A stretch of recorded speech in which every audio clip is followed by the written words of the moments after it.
Welcome to the fish tank.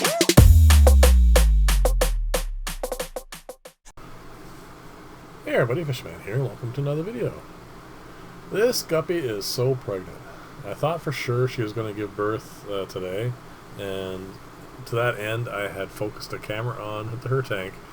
She was always staying in this one little corner, so it was really good in the sense that I can focus the camera on her and then go work and come back and hopefully record it. But unfortunately it was no go.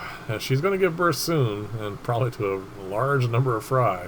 But unfortunately, I think I'm doomed never to be able to record that. So, this is stage 1 for the desktop tank, and the consensus is I should trim off this corner. And I think that's actually a really good idea. It's not going to need it for support, and it's just going to end up with algae between it and the tank itself, and just require more cleaning.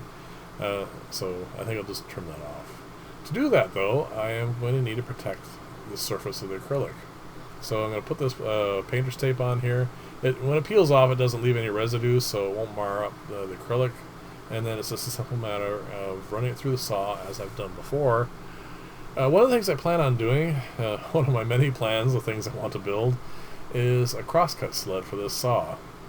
And that way, the sled itself would slide along, and the piece of work would sit in place on it. And therefore you won't have to worry about any kind of scratching. I do have some offcuts for acrylic that unfortunately I can't cut anymore, because the second I put it in the saw, it's just going to get scratched up and it's not really good for anything.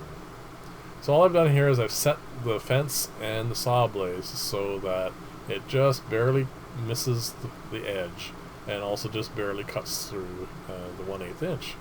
Now I can't go all the way to the corner. When I cut the other pieces, when they're separate from it, I can put the saw blade up really high, and then I can get it much closer than this. But for this, I have to make sure I don't cut into the joint that's there. So that's the first cut done, and it's important to do that one first, because if you do this one first and the other one, you'll end up with all the force being on that little piece that's already been cut, and you could end up having it bind. So you can see it just barely cuts through here. And then it's a simple matter of breaking that piece off and then sanding it down. And in my case here, what I did is I took a utility knife and just trimmed off a little bit on the edges. I really was being very careful about this. I didn't want to end up ruining this piece and end up having to make a whole new one. And it doesn't take very much. I mean, these things can scratch so easily.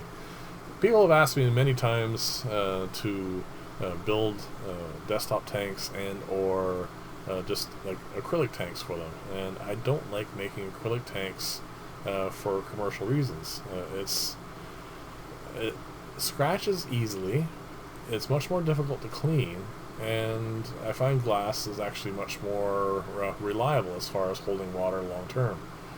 That said, I'm building you guys a desktop tank out of acrylic, and because it has one really good redeeming quality, and that's the sense that it can mail. You can put it in the mail and send it to somebody without too much worry about damage.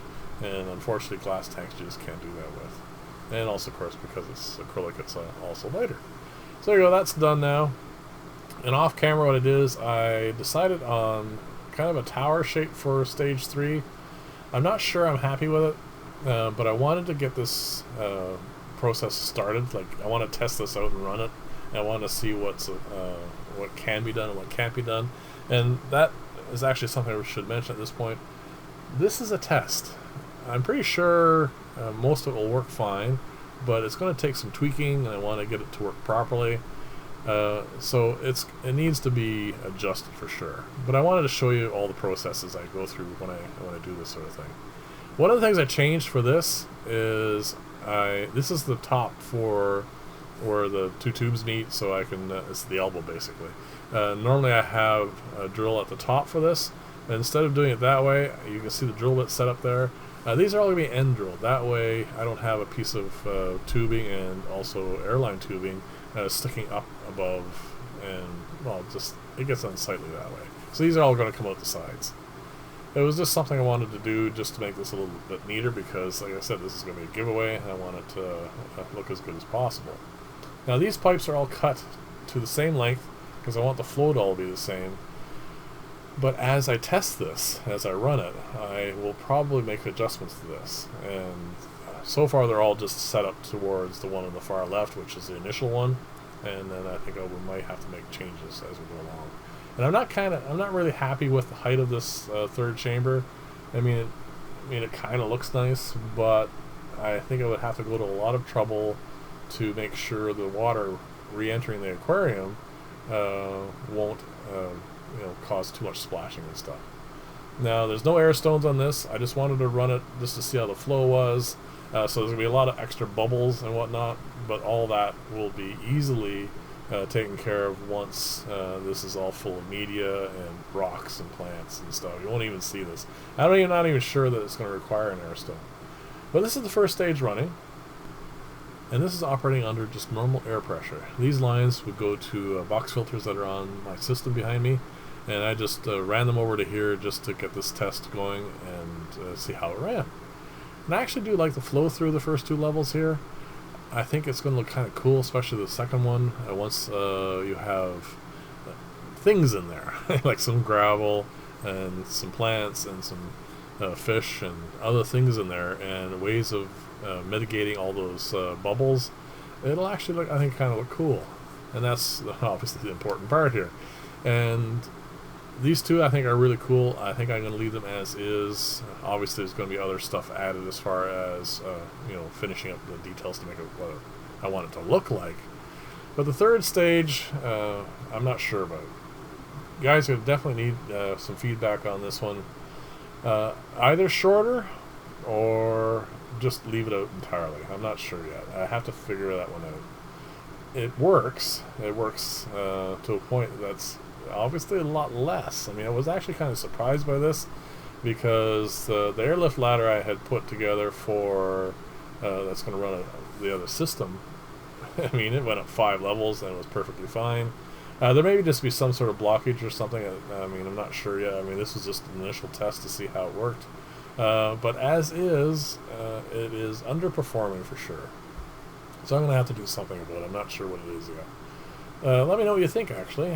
Some people may like it. Again, like I said, this is for you guys, so let me know.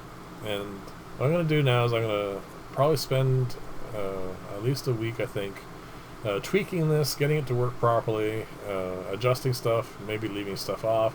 And the next video for this will be it fully set up and running. It'll have plants and fish and gravel and all that fun stuff, and it'll be the finished product. And I think on that video I'll do the draw for this, and hopefully, well, once the winner is picked, they can make decisions like for one specific person. So anyway, if you like this style of video, please like and or subscribe, because I like to show the process. I mean, nothing's always like out of the box, works perfectly, and I like to go through how I think about things and how I get all that stuff organized out and working. And this is a perfect example of it, because I've never built one of these before, and I think it's going to be kind of a cool project, and whoever ends up with this is actually going to be part of the test process for this as well, because I want to see how this is going to run long term, and they're going to be the feedback for that, so that's kind of cool too. So thank you very much for watching. I'm going to keep working on this, and we'll see you in the next video, and bye for now.